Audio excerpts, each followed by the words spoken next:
आप सबका दिल से स्वागत करना चाहता हूं और समझना चाहता हूं कि आपको इन कानूनों से क्या नुकसान होगा। नमस्कार। नमस्कार भैया।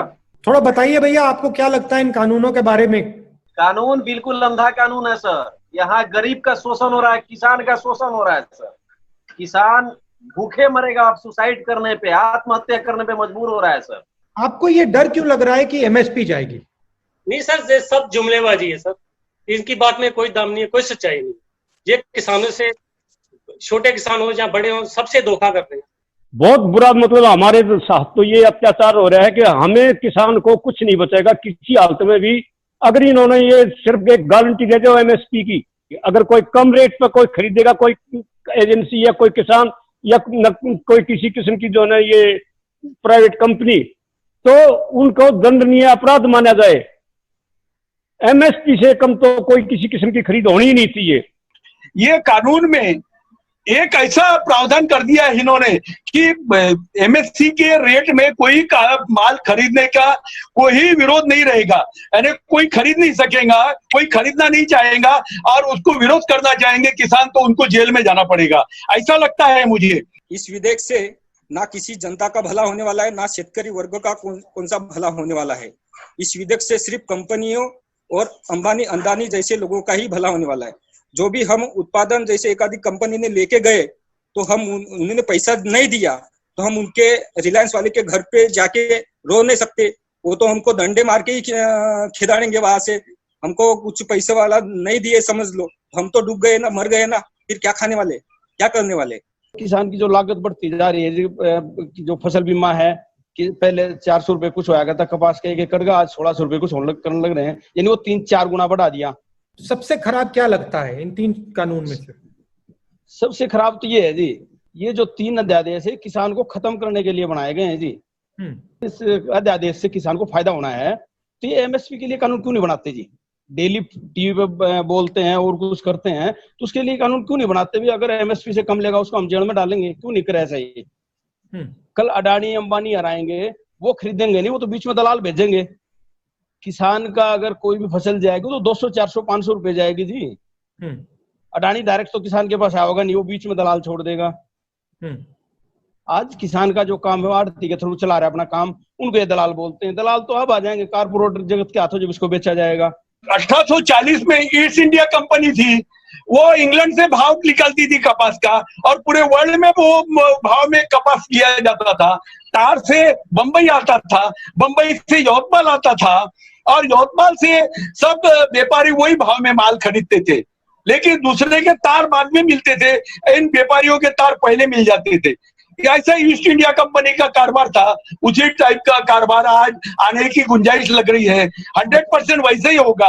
कारपोरेट जगत के लोगों को माल सस्ता लेने के लिए प्रोविजन रहेगी और वो जब अपना माल खरीदेंगे किसानों का तो वो ग्राहकों को 4 दुप्पट टिप्पट 3 गुना 4 गुना भाव में बेचेंगे।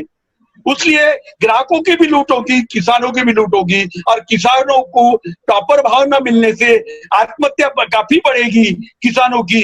आपका कहना है कि पहले ईस्ट इंडिया कंपनी थी, हाँ, अब वेस्ट इंडिया कंपनी आई है। हाँ, West India company corporate company आ जाएगी। जो हमारा जो देश का पोशिंदा है, हमारा देश खेती प्रधान बोलते हैं, लेकिन अभी ये कंपनी प्रधान देश होने वाला है। और जो प्रधानमंत्री कह रहे हैं कि एमएसपी रहेगी, उसको नहीं बदला जाएगा, उस बात को आप मानते नहीं हो या क्या विचार है आपका?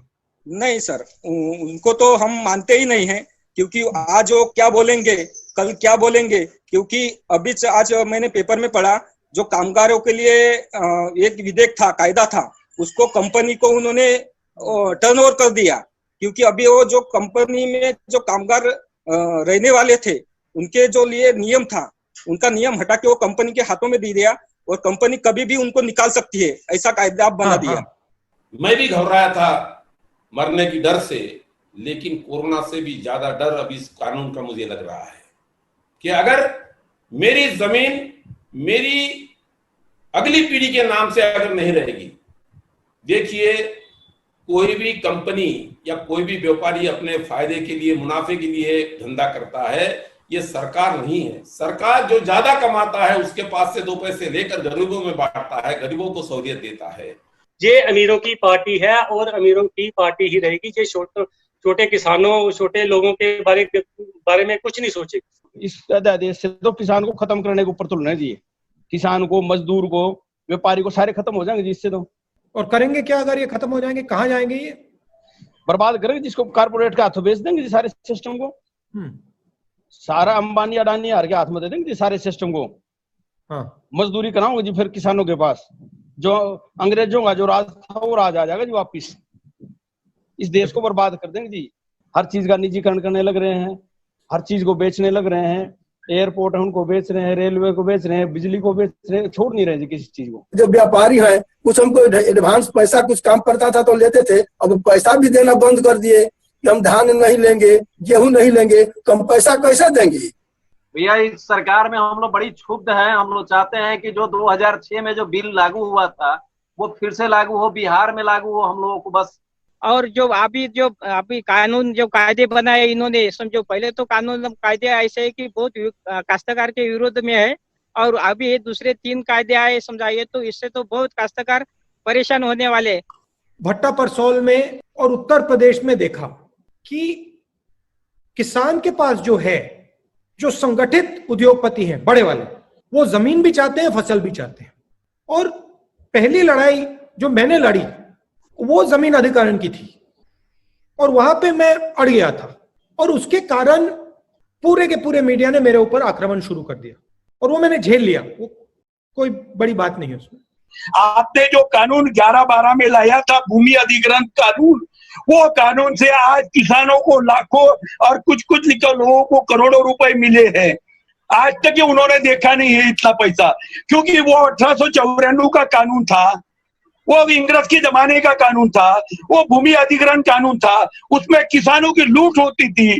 वो आपने देखकर, आपने अभ्यास करके जो कानून बनाया 11-12 में, वो किसान के फायदे का कानून हुआ, और वो किसान के फायदे का कानून मोदी जी ने पलटाने की कोशिश की, लेकिन उनको आपकी ताकत के सामने उनको यश नहीं आया है। देखिए, महाराष्ट्र में अभी हम पिछले 5 साल से देखते आ रहे हैं, और 13 मिनट में एक किसान की मौत हो रही थी। लेकिन अब जिस हालात में आज किसान हो जाएगा, उसकी हालात को बचाने के लिए मेरे को नहीं लग रहा कि कोई किसान को बचाएगा। आप लोग सब मेहनत करके और इस काम को उठा के और इस किसान को बचाने का कार्य करोगे, देश का बहुत भला होगा, किसान का तो भला होगा ही।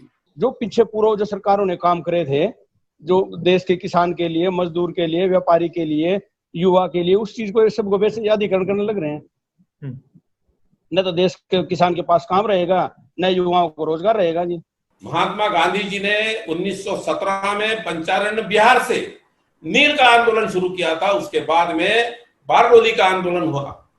सरदार पटेल जी का नाम लेने वाले लोगों को यह जानना चाहिए कि बारडोली का आंदोलन क्या था, नमक का आंदोलन क्या था, और उसके बाद में हमारे ही विदर्भ में बनने वाली कपास, जो चरखा जिस कपास की सूत पर चलता है, वो कपास का प्रतीक जो चरखा था गांधी जी का, वो चरखा आज हमारे आजादी के आंदोलन के परचम पे था। मैं पुनर्जन्म तो मानता नहीं हूं, लेकिन आज महात्मा गांधी अगर जिंदा होते तो इस कानून का विरोध करते। मैं आपसे निवेदन करता हूं कि इस कानून की तहकीकात होना चाहिए। उसमें कहा काले धन के खिलाफ लड़ाई है, झूठ था। लक्ष्य था जो हमारे असंगठित लोग हैं, किसान हैं, मजदूर हैं, उनको कमजोर किया जाए। उसके बाद में जीएसटी आई, उसका भी यही लक्ष्य था। कोरोना के समय जब पैसा देना था, पैसा नहीं दिया, सबसे बड़े 2-3-4 उद्योगपतियों को दिया, उनकी आमदनी बढ़ती गई, कोरोना में आपकी आमदनी गिरती गई, मगर तब भी पूरा का पूरा पैसा उनको दिया। लक्ष्य हिंदुस्तान की जो रीढ़ की हड्डी है, किसान है, मजदूर है, उसकी रीढ़ की हड्डी को तोड़ने का है, और जो हिंदुस्तान का धन है उसको लेने का है। ये जो 3 कानून है, इसमें और नोटबंदी में कोई फर्क नहीं है, इसमें और जीएसटी में कोई फर्क नहीं। फर्क यह है कि ये सीधा आपके दिल में छुरा है। 3 बार आपके पैर में कुल्हाड़ी मारी, अब आपके दिल में छुरा मार दिया है। और ये मीडिया आपको बताएगा नहीं, ना अखबार में दिखेगा, ना टीवी में दिखेगा, ना सोशल मीडिया में दिखेगा। मगर मेरे दिमाग में बड़ी क्लैरिटी है, इसका विरोध करना ही पड़ेगा। किसानों के लिए नहीं, हिंदुस्तान के भविष्य के लिए। इन्होंने इस देश को खड़ा नहीं किया, ये अंग्रेजों के साथ खड़े थे, तो इनको समझ भी नहीं है। और आपने जो बात बोली, बहुत गहरी बात बोली कि किसान सिर्फ किसान नहीं है, किसान की आवाज युवा में है, किसान की आवाज सेना में है, पुलिस में है, किसान की आवाज में बहुत दम है। और इसी आवाज का प्रयोग करके हिंदुस्तान ने आजादी ली थी। किसान की आवाज से ही हिंदुस्तान आजाद हुआ, और एक बार फिर आज किसान की आवाज से हिंदुस्तान आजाद होगा।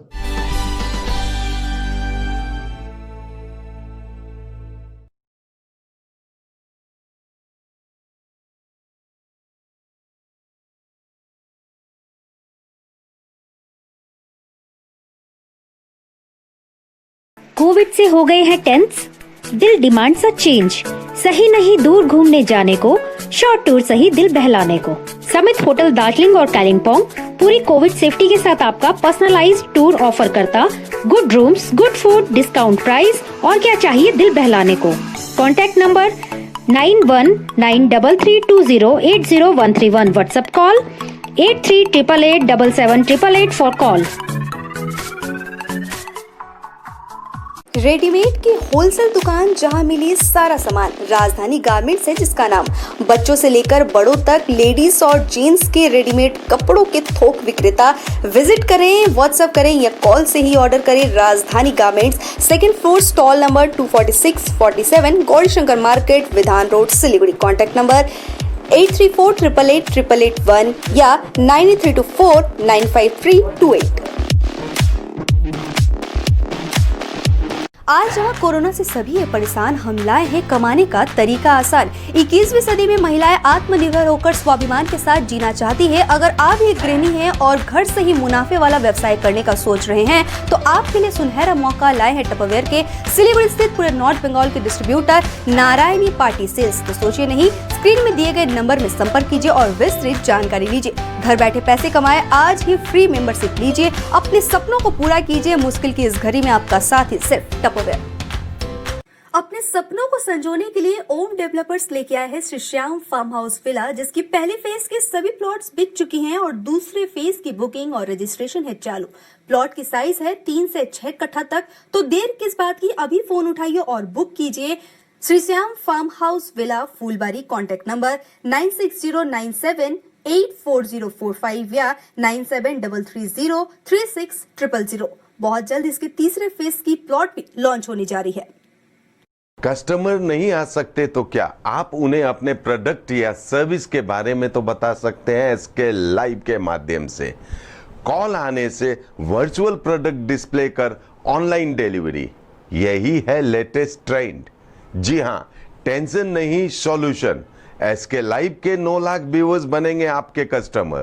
परेशानी छोड़ें, एसके लाइव को बोलें, पूरा पहाड़ और समतल है आपके साथ, तो टेंशन की क्या है बात। Advertise your brand on SK live.